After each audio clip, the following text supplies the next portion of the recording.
السلام عليكم وعنا ونكسن داوديال kuna soo dhawaada qaybta koowaad ee barnaamijkeena sheeko xigmadaysan.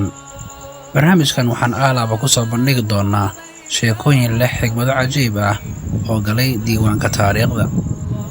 maalin maalmaha ka mid ah ayuu nin aad u dood badan waxa uu u tagay imaam Shaafici, wuxuuna ku yiri sidee ibliis oo laga abuuray naar loogu cadaabayaa naarta maalinta qiyaame.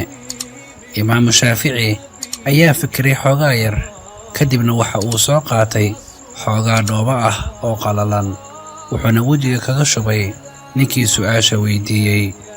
durba waxaa wejiga ninkii ka soo muuqday calaamado isugu jira xanuun iyo caro.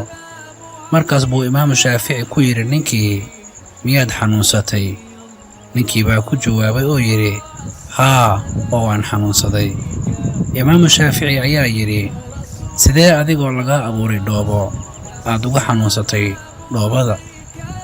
ninkii ayaa inta uu naftiisii dib ugu laabtay iska aamusay oo fahmay waxa uu imaamku uga jeedo hadalkiisa, balse imaam Shaafici ayaa ku yiri ninkii sida aad kaga xanuunsatay dhoobada waliba adiga oo ka abuuran dhoobo ayuu ibliiskuna kaga xanuunsanayaa naarta xitaa isagoo laga abuuray naar.